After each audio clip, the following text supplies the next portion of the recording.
Hi viewers, welcome to our channel. Tirupati laddu వివాదం నడుస్తున్న నేపథ్యంలో మంత్రి రోజా గారు ఒక పోల్ నిర్వహించారు. ఈ తిరుపతి లడ్డు వ్యవహారంలో ఎవరిది తప్పు అని చెప్పేసి, దాంట్లో అనూహ్య రిజల్ట్స్ వచ్చాయని చెప్పేసి అంటున్నారు. మరి ఇదే అంశం మీద డిస్కస్ చేయడానికి ప్రజెంట్ మనతో పాటు జర్నలిస్ట్ చరణ్ పరిమి గారు ఉన్నారు. వారితో ఒకసారి మాట్లాడదాం. అన్న నమస్తే అన్న. నమస్తే.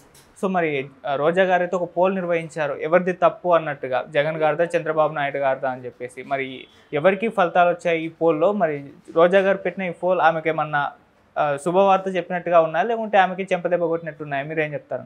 ఈ పోల్ అనేది రోజా గారు తీసుకున్న ఒక అనూహ్యమైన నిర్ణయం నిజం చెప్పాలంటే. ఎందుకంటే గత కొద్ది కాలంగా రోజా గారు ఏ పొలిటికల్ టాపిక్లో కూడా ఇన్వాల్వ్ అవ్వట్లేదు, పెద్దగా మాట్లాడట్లేదు. సో ఈ క్రమంలో ఎప్పుడైతే విజయవాడ వరదలు మొదలయ్యాయో అప్పటి నుంచి రోజా గారు బయటకు వచ్చి మాట్లాడడం మొదలెట్టారు. అప్పుడు కూడా ఆవిడ మాటల్లో వరదలకు సంబంధించిన ప్రజల మీద సానుభూతో, లేకపోతే వాళ్ళకి సహాయం చేయాలనో, లేకపోతే ఎన్జిఓస్ను పంపించి చేస్తామనో ఇటువంటివి ఏవీ లేవు. లేకపోతే తన ఆల్రెడీ మంత్రిగా చేశారు, ఎమ్మెల్యేగా ఉన్నారు, ఇవన్నీ చేసిన వ్యక్తి కనీసం మాజీ ఎమ్మెల్యే ఎంతన్నా విరాళం ప్రకటించడం ఇవేవి చేయలేదు ఆవిడ. ఇవేవి చేయకపోగా ఆ వరదలను ఉపయోగించుకొని జగన్కి ఎలివేషన్ ఇవ్వడానికి ట్రై చేశారు. ఓకే, ఎంత దారుణంగా అంటే, జగన్ ఉంటే ఇది జరిగేది కాదు, జగన్ ఉంటే అన్నీ అరికట్టేవాడు, వరదల్ని జగన్ చేతులు పెట్టి అడ్డుపెట్టి ఆపలేడు కదా, ఒకవేళ ఆయన ఆపగలిగి ఉంటే ఆ బుడమేరు గట్ల మీద ఉన్న ఎందుకు అక్రమ నిర్మాణాలని అడ్డుకోలేదు, ఎందుకు దాన్ని బుడమేరును వెడల్పు చేయాలి అంటే కాలువను వెడల్పు చేయలేదు, అలాగే విజయవాడలో ఆ డ్రైన్ వాటర్ ఏదైతే ఉందో ఆ వాటర్ వేస్ నిర్మిస్తున్నప్పుడు దాన్ని ఎందుకు ఆపేశాడు, ఇటువంటివి చాలా వచ్చాయి. సో ఇటువంటి ప్రశ్నలు అనేకం ఉన్నాయి జగన్ ప్రభుత్వం మీద కూడా. అవన్నీ ఆయన చేయలేదు కాబట్టి ఈరోజు వరదలు డైరెక్ట్గా వచ్చి కొట్టాయి. ఎప్పుడో 40-50 ఏళ్ల క్రితం వచ్చిన వరదలు మళ్ళీ ఇప్పుడు వచ్చాయంటే కారణం ఏంటి? ఈ గ్యాప్లో జరిగిన పొరపాట్లే కదా. సో దాన్ని సవరించుకోవాల్సిన బాధ్యత ప్రభుత్వానికి ఉంటుంది. గత ప్రభుత్వం ఆ విషయంలో ఫెయిల్ అయింది కాబట్టి ఇప్పుడు వరదలు వచ్చాయి. అది ఈ ప్రభుత్వానికి ఫెయిల్యూర్కి పరిణమించింది. సో ఇది ఇక్కడ గమనించాల్సిన విషయం. అయితే అప్పుడు ఆవిడ రియాక్షన్ అంతా కూడా జగన్ మీద ఉంది. అంటే జగన్ను పొగడానికి ప్రయత్నించి జగన్ ఉంటే ప్రజలకు న్యాయం జరిగేది అన్నట్టుగా మాట్లాడారు. ఆ తర్వాత యాక్టివ్ అయ్యారు. ఇప్పుడు ఈ టాపిక్లో కూడా లడ్డు టాపిక్ వచ్చినప్పుడు కూడా ఆవిడ రియాక్ట్ అయిపోయారు. ఇప్పుడు కావాలని జగన్ని ఈ విధంగా కార్నర్ చేయడానికి ప్రయత్నిస్తున్నారు, జగన్ మీద ఇవన్నీ కూడా తప్పుడు ఆరోపణలు అని చెప్పేసి ఆవిడ మాట్లాడడం మొదలుపెట్టారు. అయితే ఈ క్రమంలో అంటే ఆవిడ పూర్తిగా హిందూ ధర్మాన్ని అనుసరించే వ్యక్తి కాబట్టి ఆవిడ మాటలకు ఒక వ్యాలిడేషన్ వస్తుందని ఆవిడ అనుకున్నారు. కానీ అటువంటిది జరగలేదు. ప్రజలు వాళ్ళ వ్యాఖ్యలు పెద్ద పట్టించుకోలేదు. ఇప్పటికీ కూడా ప్రజల్లో అభిప్రాయం ఏంటంటే, జగన్ ఈ విషయంలో మతపరమైన ఏదైతే వివక్ష ఉంటుందో అది చూపించే ఇలా తయారు చేస్తాడని ప్రజలు అనుకుంటున్నారు. నిజానికి ఇక్కడ ఉన్న కాంటెక్స్ట్ వేరు. అసలు ఆ లడ్డూలో కల్తీ కలవలేదనేది ఈవో అందరూ చెప్తూ ఉన్నారు. సో ఇదొక యాంగిల్ అయితే, రోజా గారు ఈ విషయాన్ని బాగా వైరల్ అయింది, జగన్ మీద నెగిటివిటీ బాగా పెరుగుతుందనేది అర్థం చేసుకున్నారో లేకపోతే ఏంటో కానీ ఆవిడ రియాక్ట్ అయిపోయి ఒక పోల్ పెట్టారు తన యూట్యూబ్ ఛానల్లో. దీని విషయంలో ఒక పోల్ నిర్వహించి ఏం చేశారంటే, లడ్డు సంబంధించి తప్పు ఎవరిది, తిరుపతి లడ్డూకు సంబంధించి తప్పు ఎవరిది అని చెప్పేసి ఆవిడ పోల్ నిర్వహిస్తే ఆ పోల్లో అనూహ్యమైన ఎవరు ఊహించని రిజల్ట్ వచ్చింది రోజా గారికి. ఒక రకంగా ఆవిడకి షాక్ తగిలింది. ఆ పోల్లో ఎలా ఉందంటే 74% పీపుల్ జగన్దే తప్పు అని చెప్పారు. ఇది ఇక్కడ గమనించాల్సిన విషయం. ఒకసారి ఆ పోల్ వివరాలు చూస్తే ఆ లడ్డూలో తప్పు ఎవరిది అనే దాంట్లో చంద్రబాబు గారికి వచ్చేసి 20% ఆయన తప్పు పట్టారు, పవన్ కళ్యాణ్ గారిని వచ్చేసి ఒక 7% తప్పు పట్టారు. సో మిగతా 73% వచ్చేసి పూర్తిగా ఇటువైపు జగన్ మీదే తప్పు చూపించారు ప్రజలు. సో దీంతో ఆవిడకి క్లారిటీ వచ్చి ఉండాలి. అంటే ప్రజల అభిప్రాయం ఎలా ఉంది అనేది ఆవిడ క్లారిటీ వచ్చి ఉంటుంది. తప్పెవరిదని ప్రజలు డిసైడ్ చేయలేరు. ఖచ్చితంగా దానికి సిబిఐ విచారణ ఇప్పుడు చంద్రబాబు గారు సిట్టు వేశారు. ఆ సిట్టు విచారించి తేల్చాలి. అయితే ఆ సిట్టు కూడా ఆయన ఆధ్వర్యంలోనే నడుస్తుంది కాబట్టి సిట్టు ఎటువంటి నిర్ణయం ఇస్తుంది అనేది ప్రజలకు కూడా తెలుసు. ఇది ఒక యాంగిల్ అయితే, మొత్తానికి రోజా గారికి ఈ విషయంలో పంచబడింది. దీంతోపాటు మరొకటి కూడా, ఇంకో సర్వే.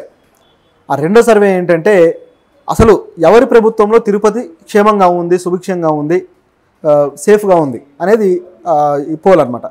దీంట్లో కూడా ఏమొచ్చిందంటే, చంద్రబాబు గారి హయాంలో 77% క్షేమంగా ఉంది అని చెప్పేసి 77% ప్రజలు అంటున్నారు. అంటే జగన్ పరిపాలనా కాలంలో లేదని, సేఫ్గా లేదని అర్థం ఇక్కడ. సో జగన్ పరిపాలనా కాలంలో 23% ప్రజలు మాత్రమే క్షేమంగా ఉంది తిరుపతి అని చెప్పేసి అభిప్రాయపడుతున్నారు. మిగతా 77% మంది కూడా చంద్రబాబు గారి వైపే ఉన్నారు. ఇది ఈ పోల్లో ఉన్న విషయం. అయితే ఇది ఇప్పుడున్న కాంట్రవర్సీ దృష్ట్యా జరిగిన పోల్ కాబట్టి ఈ కాంట్రవర్సీలో ఆటోమేటిక్గా ప్రభుత్వం వైపు ప్రజల అభిప్రాయాలు ఉంటాయి కాబట్టి అటువైపు వెళ్ళిన మాట వాస్తవం. పైగా చంద్రబాబు గారు కూడా మతపరమైన ఏవైతే రిచువల్స్ ఉంటాయో వీటి విషయంలో ఆయన ప్రాధాన్యత ఇస్తూ వస్తుంటాడు. ఆయన ఎప్పుడు కూడా మతపరమైన విషయాల్లో ఎప్పుడు ఆయన ప్రభుత్వానికి సంబంధించి ఒక స్టాండ్ మెయింటైన్ చేస్తాడు. మొన్న పుష్కరాలప్పుడు కూడా చూసాం. పుష్కరాలప్పుడు కూడా ప్రభుత్వమే ఆ ఘాట్ల నిర్వహణ కావచ్చు, ప్రభుత్వమే దగ్గరుండి దానికి నిధులు కేటాయించడం కావచ్చు, ప్రభుత్వం ఆ షూట్ చేయడం కూడా బోయపాటి గారిని పెట్టి పుష్కరాలు ఏ విధంగా జరుగుతున్నాయనే దానికి ఒక మంచి షూట్ కూడా చేయడానికి ప్రయత్నించారు. అయితే అది కూడా కొద్దిగా మిస్ఫైర్ అయింది. మిస్ఫైర్ అయ్యి ఆ టైంలో అనేక మంది చనిపోవడం జరిగింది. దాదాపు ఇది జరిగి కూడా 7-8 ఏళ్ళు అవుతుంది గతంలో, ఈ గోదావరి పుష్కరాలు ఈ టైంలో. ఇది అంటే చంద్రబాబు గారు మతానికి ఎటువంటి ప్రాధాన్యత ఇస్తారు అనే దానికి ఇది ఒక ఉదాహరణ. అయితే ఇక్కడ రోజా గారికి పడిన పంచ్ అనేది రాజకీయంగా ఆవిడకి మళ్ళీ మాట్లాడకుండా చేసిన పంచ్ అని చెప్పచ్చు. ఎందుకంటే ఈ విషయం అనేది సెన్సిటివ్ టాపిక్. ఈ విషయంలో ఎంత మాట్లాడాలి, ఎంత మాట్లాడకూడదు, ఏ విషయాన్ని ప్రస్తావించాలి, ఏ విషయాన్ని ప్రస్తావించకూడదు అనే దాంట్లో ఆవిడకంటూ పెద్ద ఒక స్ట్రాటజీ లేనట్టుగా కనిపిస్తుంది.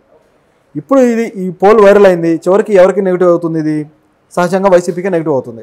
సో ఆవిడ చేసిన స్ట్రాటజీ అనేది తీవ్రంగా వైసీపీకే దెబ్బ కొట్టింది. ఇప్పుడు జగన్ దగ్గర ఆవిడకి ఇప్పుడు మైలేజ్ కూడా దెబ్బ కొట్టే అవకాశం ఉంది.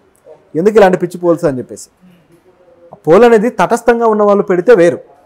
ఎప్పుడైనా సరే తటస్థంగా ఉన్న మీడియా ఛానల్స్ పెట్టినప్పుడు వాళ్ళకు వచ్చే రియాక్షన్ వేరు. అలా కాకుండా మనమే నేను మంచోనే లేకపోతే అవతలోడు మంచోడా మీరు నాకు పోల్లో చెప్పండి అంటే కుదరదు. నా గురించి నేనే మంచోనా కాదని అడుక్కుంటే ఎలా ఉంటుంది? గలీజ్గా ఉంటుంది. సో ఆవిడ చేసిన పని అదనమాట. మా నాయకుడు మంచోడా కాదా చెప్పండి అంటే ఏం చెప్తారు? సో ప్రజలకు చిరాకెత్తుంది. సో అటువంటి చిరాకు వచ్చి వీళ్ళు ఈ పోల్లో ఈ విధంగా రాంగ్గా చేశారని చెప్పాలి. ఆల్రెడీ నెగిటివ్గానే ఉంది, రోజా గారి పైన కూడా నెగిటివ్గానే ఉంది. సో అది కూడా ఇక్కడ వర్కౌట్ అయింది అనుకోవచ్చా? అంతే కదా. ఇప్పుడు గత ప్రభుత్వం మీద నెగిటివ్గా ఉంది కాబట్టి గత ప్రభుత్వాన్ని ఇంటికి పంపించారు ప్రజలు. అది గ్రహించాలి కదా. ప్రభుత్వం వచ్చి 100 రోజులే అయింది. ఈ 100 రోజుల్లోనే ఒకసారిగా ప్రభుత్వం మీద వ్యతిరేకత వచ్చేసి ఇవన్నీ జరిగిపోవు. అవును. ప్రభుత్వం ఆల్రెడీ ఇది మంచి ప్రభుత్వం అని చెప్పేసి ఒక ట్యాగ్ లైన్ పెట్టుకొని ప్రచారం కూడా మొదలెట్టారు. ఈ 100 రోజుల ప్రభుత్వంలో ఏమేమి మంచి పనులు చేశారు అని చెప్పేసి. ఈ క్రమంలో దానికి కౌంటర్గా ఉంటుందేమో, ఏ ప్రభుత్వ పాలనలో బాగుంది అని చెప్పేసి మనం అడిగితే బాగుంటుందని చెప్పి ప్రయత్నించింది. కానీ అది కౌంటర్గా మారకుండా రివర్స్గా ఆవిడకే కౌంటర్ అయింది, బూమరాంగ్ అయింది అనమాట. సో ఇట్లా ఆవిడకి పరిణమించింది. నిజానికి ఈ పోల్ ఆవిడ చేయకుండా ఉంటే బాగుండేది. ఎందుకంటే ప్రభుత్వం అధికారంలో ఉండగా ఇక్కడ ఆల్రెడీ ప్రభుత్వం లడ్డు విషయాన్ని జాతీయ స్థాయికి తీసుకువెళ్ళిన తర్వాత ఇటువంటి పోల్ అనేది ఖచ్చితంగా ప్రజలకి కొద్దిగా ఇరిటేషన్ తెప్పిస్తుంది. ఇది ఇక్కడ జరిగింది. ఆల్రెడీ రోజా గారు మాట్లాడారు దీనిపైన, చంద్రబాబు నాయుడు గారి పైన విమర్శలు అయితే చేస్తారు. మరి ఇప్పుడు పోల్ ఆమెకు గట్టి సమాధానం ఇచ్చింది కాబట్టి ఇక మీదట మళ్ళీ మీడియా ముందుకు వచ్చి మాట్లాడుతుందా లేదా అన్నది ఒకటి డౌట్గానే ఉంది. మీరేం చెప్తారు? ఆవిడ మీడియా ముందుకు రాకపోవచ్చు ఇప్పుడు, ఎందుకంటే ఈ పోల్ కొట్టిన దెబ్బ అటువంటిది. సో మీడియా ముందుకు వచ్చి దీని మీద ఏదో హడావుడి చేయకపోవచ్చు. కాకపోతే ఇప్పటికే ఇది కొన్ని ఏదైతే టీడీపీకి అనుకూలమైన పత్రికలు ఉన్నాయో వాటిల్లో ఈ పోల్ను చూపించి రోజా గారి మీద కౌంటర్లు అయితే వేస్తున్నారు. ఈ కౌంటర్లు బాగా ముదిరితే ఖచ్చితంగా ఆవిడ మీడియా ముందుకు వస్తుందేమో. కాకపోతే ఒకవేళ వస్తే ఆవిడ ఏం మాట్లాడచ్చు?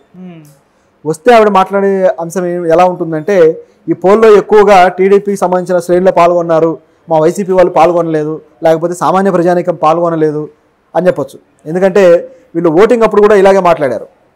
నిరుద్యోగులు మీకు ఓటేయరు కదా, మీరు ఉద్యోగాలు తేలేదు, అభివృద్ధికి సంబంధించి మీరు ఏం చేయలేదు, మరి ఎలా ఓట్లు వస్తాయి?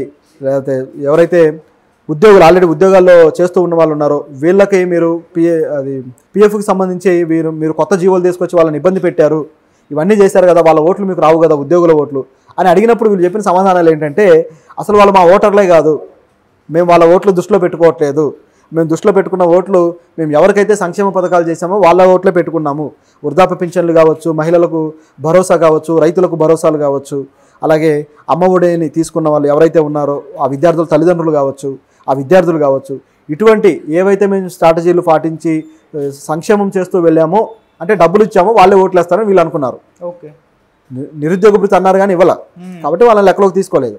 ఇలా మాట్లాడితే తిరిగి ఏమైపోయిందంటే చాలా సాలిడ్ దెబ్బ పడింది. ఇప్పుడు కూడా అదే మాటలు మాట్లాడొచ్చు. ఎందుకంటే మా వాళ్ళు రాలేదు, వేరే వాళ్ళు వచ్చి ఓట్లు వేశారు అని చెప్పేసి. కాబట్టి ఆ స్ట్రాటజీలు ఇక్కడ చెల్లవు. ప్రజలకు ఏదనిపించిందో అది మాట్లాడతారు. డబ్బులు తీసుకున్నాడు కూడా వాడి అభిప్రాయం ప్రభుత్వం మీద ఏముంటుందనేది వాడు చెప్తాడు. డబ్బులు తీసుకుంటారు, అయినా సరే వాళ్ళ మనసాక్షికి తగ్గట్టే మాట్లాడతారు, డబ్బులకేం లొంగరు. ఇది రాజకీయ నాయకులకు అర్థం కావట్లేదు. సో ఇట్లా వెళ్ళిపోతుంది అనమాట. Thank you so much. Thank you.